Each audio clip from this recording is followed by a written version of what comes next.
Maka malaikat maut turun ke sini. Makanya ketika sakaratul maut sudah datang, maka yang baca Quran hentikan. Kenapa? Oh, memang gitu ya. Jangan semakin kenceng. Ayo Pak, insya Allah Pak, gitu. Al-Baqarah Pak, Al-Baqarah Pak. Al-Kahfi, Al-Kahfi. Enggak lah. Yang baca Quran berhenti dulu.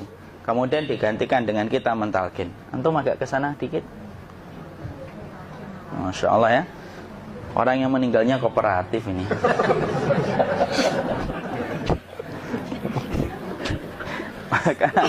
maka agak ke sini ya. Maka disunahkan kita untuk mentalkinnya. Nanti ketika mentalkin jangan terlalu sering, jangan terlalu membebani. Jangan terlalu sering itu la ilaha illallah, la ilaha illallah. Enggak gitulah. Berat nanti dia ngerasakan. Di situ Imam Qurtubi juga menyampaikan, jangan terlalu sering karena itu memberatkan dadanya. Jadi ketika mentalkin, saya sampaikan, boleh diganti atau enggak Ustadz? Enggaklah, talkin itu ibadah. Ibadah itu tauqifiyah. Tauqifiyah itu enggak usah diganti. Karena Rasulullah mengatakan, lakinu ala mautakum la ilaha illallah. Talkin orang yang meninggal di antara kalian dengan la ilaha illallah. Enggak usah diganti Allah Ustadz yang lebih singkat, lebih pendek. Tidak usah. Subhanallah Ustaz, tidak usah. Kenapa? Karena talqin sudah ditetapkan ucapannya oleh Nabi, begitulah kita mencontohnya. Jadi tidak usah diganti. Cara mentalqin, jadi kalau keadaan sudah tenang, tolong kalau sudah sakaratul maut jangan ditinggalkan. Karena sesungguhnya pertempuran setan itu pada detik-detik kematian semacam ini. Dan betul-betul berusaha untuk menjadikan dia murtad. Nanti makanya di situ di buku nanti dibahas kan, pertempuran setan itu sampai detik-detik orang mau mati itu sudah ayo kufur, murtad aja tuh, kamu sakit kan? Nah, itu kayak gitu. Makanya jangan ditinggal. Capek gitu kok nggak meninggal gitu ya. Udah gantian mas. Dan jangan kemudian meninggalkannya. Mangkat dulu gitu. Enggak lah, janganlah. Terus ditampingi terus. Kalau bisa ya sudahlah, berikan waktunya kita untuk sementara waktu itu betul-betul berkhidmah kepada orang yang kita cintai terakhir kalinya. Cara kita kemudian mentalkin adalah, yaitu adalah di sebelah kanannya la ilaha illallah. Biarkan dia mencerna dulu, tidak usah buru-buru kemudian kita langsung nimpali lagi. Dia mencerna dulu sembari kita doakan, peluk, ya Allah dimudahkan gitu. Kalau ada orang yang bisa ngucapin la ilaha illallah itu siapa yang memberikan itu Ustaz? Yang memberikan kekuatan Allah Pak. Karena ngomong aduh aja sudah tidak mampu. Makanya Allah berfirman dalam surat Ibrahim, yusabbitullahu alladhina amanu bil qawli tsabit fil hayatid dunya wa fil akhirah. Allah teguhkan perkataan orang yang beriman dalam kehidupan dunia dan akhirat. Dunia itu ya ketika menjelang kematiannya. Makanya dia bisa ngomong la ilaha illallah. Sebenarnya ngomong aduh aja udah gak mampu. Kalau bisa ngomong, dia mesti ngomong aduhnya dulu. Tapi Allah yang menggerakkan. Ngomong la ilaha illallah. Makanya mangkana akhiru kalamihi la ilaha illallah dakhalal jannah. Barang siapa akhir kalamnya itu adalah la ilaha illallah, pasti masuk surga. Makanya kita lagi la ilaha illallah. Dah. Cara dulu. Enggak usah minta diburu-buru ya. Enggak usah gini. Ayo la ilaha illallah. Ayo.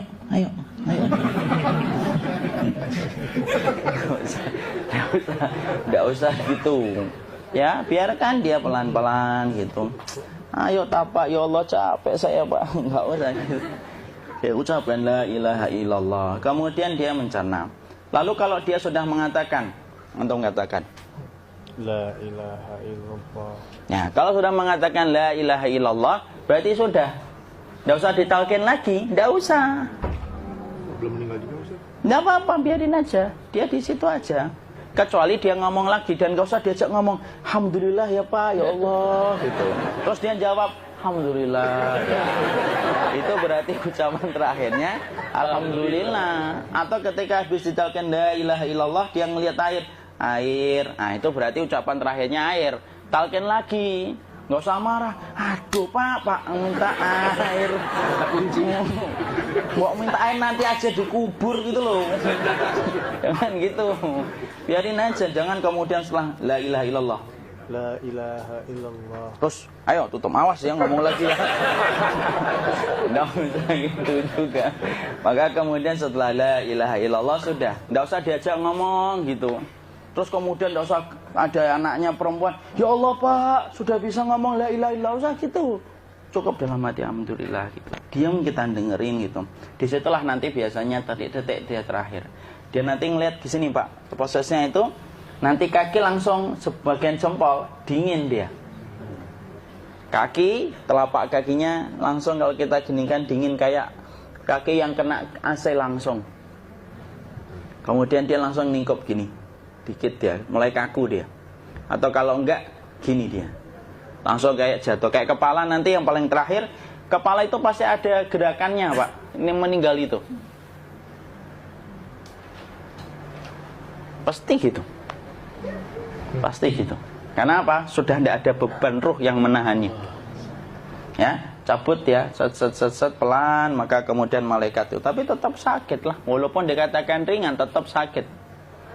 Maka kemudian sakit gitu, ngelewatin sini, jantung kemudian sudah tidak berfungsi, kemudian ginjal Pak, ngelewatin ginjal tidak berfungsi. Bapak bayangkan kan, kalau yang pernah sakit batu ginjal Pak, sepakat nggak kalau kita batu ginjal itu sakitnya luar biasa Pak? Itu baru titik batu kecil di ginjal. Kita bisa bayangkan tiba-tiba ginjal tidak berfungsi. Sakitnya kayak apa Pak? Tiba-tiba ginjal nggak berfungsi, pankreas naik, kemudian tek jantung. Jantung ini dia masih hidup dia, di sininya masih hidup walaupun jantungnya sudah berhenti. Naik. Kemudian mata, dia ngelewatin mata. Organ tubuh yang paling setia sama ruh itu mata.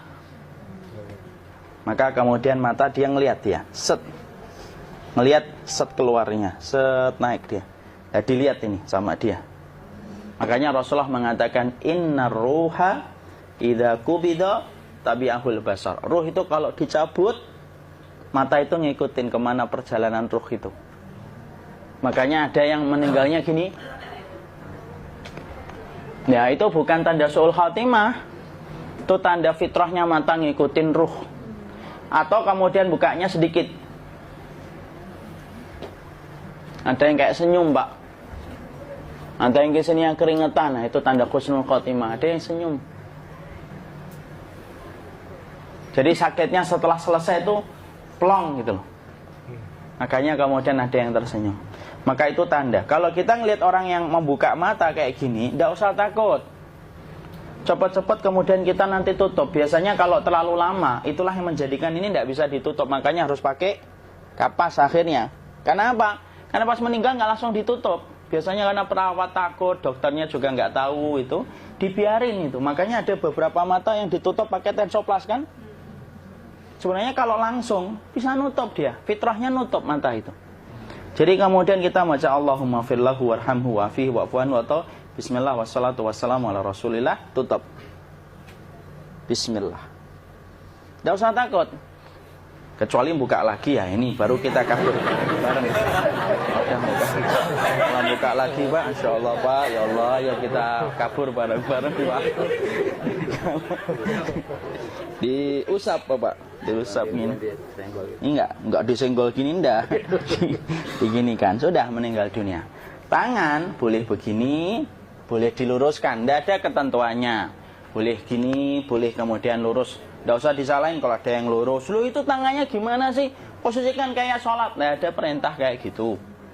Jadi kemudian dikondisikan saja terus, maka kemudian dipijit-pijit, akiknya dikeluarin, kemudian jamnya dilepas, gigi palsunya dilepas kalau ada, ya.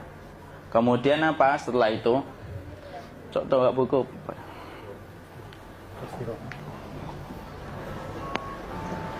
Kemudian kalau bisa awal-awal, kemudian taruh buku atau sesuatu yang agak berat di perutnya ketika baru meninggal dunia.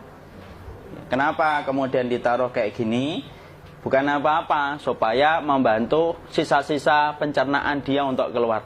Nanti Pak, biasanya kalau kita taruh agak yang berat gini, atau kemudian kita gini-gini kan, ini udah makan belum Maki? Udah makan belum makan kok udah gede ya? Maka pencet-pencet kayak gini biasanya nanti ketika dimandikan, nah pas dimandikan diginikan saja. Aduh. Nah ini dia sudah keluar di belakang, dia gini. Terus nanti keluar dia. Nah ini keluar langsung di belakangnya.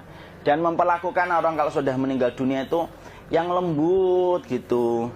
Kenapa? Inna kasra admil mayyiti kakasri admil hayyi.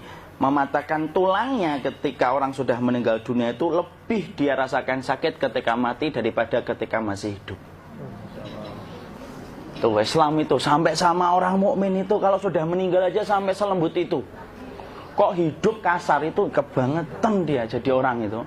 Mau sampai orang mati itu kemudian disuruh yang lembut, kalau ada aib disuruh nutup, tidak boleh diceritain. Misalkan di belakangnya beliau ini ada tompel, gagah-gagah tompelnya gede gitu, tidak boleh cerita. Masya Allah loh, sampai segitunya sunnah itu ngajarin kita untuk nutup aib. Kalau ada orang belajar sunnah sukanya buka aib, nyari-nyari kesalahan orang, sunnah yang mana dia pelajari itu saya bingung. Makanya kemudian gini, setelah selesai maka kemudian tutup dengan kain. Maaf ya akhi ya. Nanti kalau nggak kuat napas ngomong ya. Maka ditutup kayak gini, ditempatkan kemudian jangan di tanah tapi di atas dipan. Karena apa? Syekh Abu Malik Kamal Said Salim dalam Sahih Fikih Sunnah menyampaikan supaya tidak cepat busuk. Dia taruh di atas. Kemudian ditutup pakai kain apa saja, ya, sembari nanti kita mempersiapkan tempat mandinya, tempat kafannya dan yang lain sebagainya. Maka kemudian kalau ada yang datang boleh dibuka. Kemudian kita mencium ininya apa? Kemudian keningnya. Kemudian kita berdoa, nutup lagi kayak Rasulullah ditutup. Kemudian yang datang terakhir itu salah satunya Abu Bakar. Dibuka kemudian beliau, ya Allah ya Rasulullah, engkau adalah orang yang percaya hidup dan matimu, dan tidak mungkin Allah itu mematikan engkau 2 kali ya Rasulullah. Maka kemudian ditutup kembali. Saat itu para sahabat dalam keadaan mendung semuanya. Maka disitulah kita lakukan kayak gini, ditutup gini ya Ustaz ya. Kasihan tidak bisa napas, insya Allah tidak butuh napas lagi. Jadi kemudian kita semacam ini kita persiapkan apa yang bisa kita lakukan. Nah itulah proses kematian dari sakit sakaratul maut sampai kematian. Ya Allah, kalau tahu ini rumah terakhir yang saya bangun, rumahnya buat saya, kenapa bangunnya buru-buru? Kalau tahu ini rumah terakhir, rumahnya buat saya, kenapa ukurannya tidak teliti? Kalau tahu ini rumah terakhir, rumahnya buat saya, kenapa barangnya tidak berkualitas? Artinya apa? Kita sedang membangun rumah di dunia, tapi rumahnya buat di akhirat. Jadi kalau begitu, kalau ngaji jangan buru, kalau sholat jangan buru, kalau sedang berdoa jangan buru. Karena itu rumah di dunia, tapi untuk rumah kita di akhirat. Amin Allahumma. Nah, penutupnya, saya pernah bareng sama Bang Haji Romai Rama di Alam Sutra. Kita nyanyi bareng ya, nyanyi bareng. Setuju? Kalau tangan saya jatuh bilang, hei, bisa. Kalau tangan saya jatuh bilang, hei, okay. Sudah siap? Sudah siap? Ya, kita mulai. Kalau tangan saya jatuh, ya, yang pertama. Yang kedua, huha, sama dengan rukun Islam, sama dengan Pancasila. Ada berapa? 5. Apa banyak ini? Huha, bisa? Oke, latihannya ya. Sudah siap? Sudah siap? Yuk latihan yang kedua. 1, 2, 3. Nah, latihan yang terakhir. Yuk, supaya nyanyinya bareng ya. Kompak semua. Yang kagak nyanyi anak muda, amin. Yang punya pacar putus sama pacarnya. Saya nggak nyanyi sih. Untung belum latihan. Sudah siap? Ya, latihan yang terakhir. Kalau tangan saya jatuh. Yang kedua, 1, 2, 3. 1, 2, 3.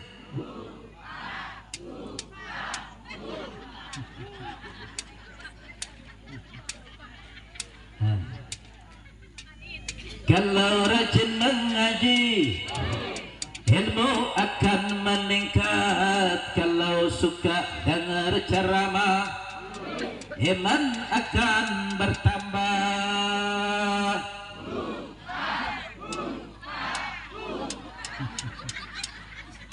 Akan tenang kalau suka puasa, sehat jiwa dan raga.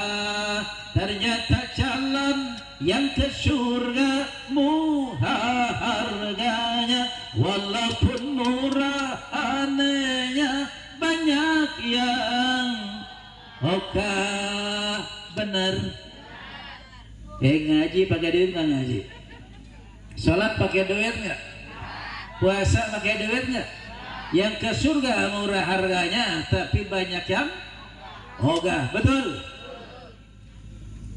Puasa sehat, baca Quran pun berfaedah, tapi urusan ke surga murah harganya banyak yang ogah. Yang ke surga orang jangankan nggak diundang, diundang aja belum tentu datang. Malam ini ada Muharram, tahu di mana? Lapangan Darul Quran. Ya, iya doang. Nyusul belakangan. Kapan besok pagi nyusulnya? Ini kalau jalan yang ke murah harganya tapi banyak yang. Nah, kalau jalan ke neraka pakai duit nggak? Pakai duit nggak? Yuk jalan yang ke neraka. Kalau mau melacur, harus pakai uang. Kalau mau berjudi, harus pakai uang.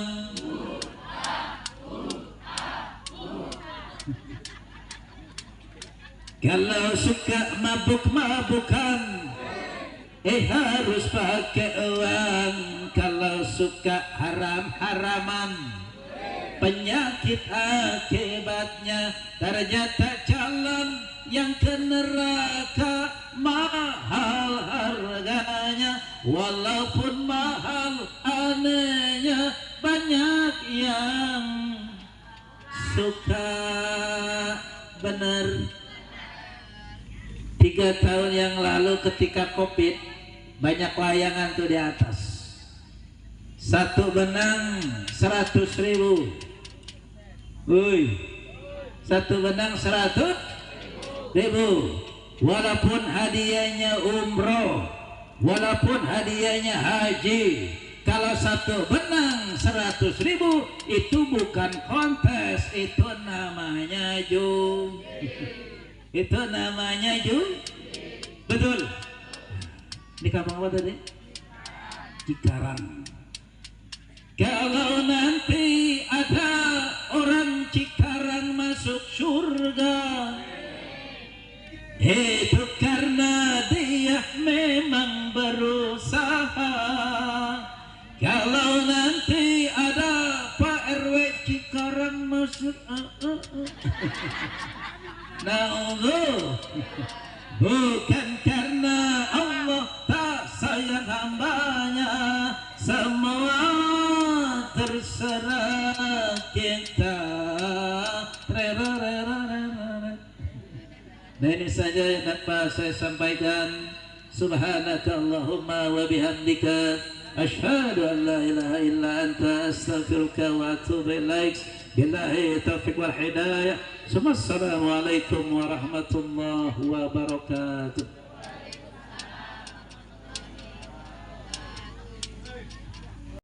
Satu, satu, dua, tiga.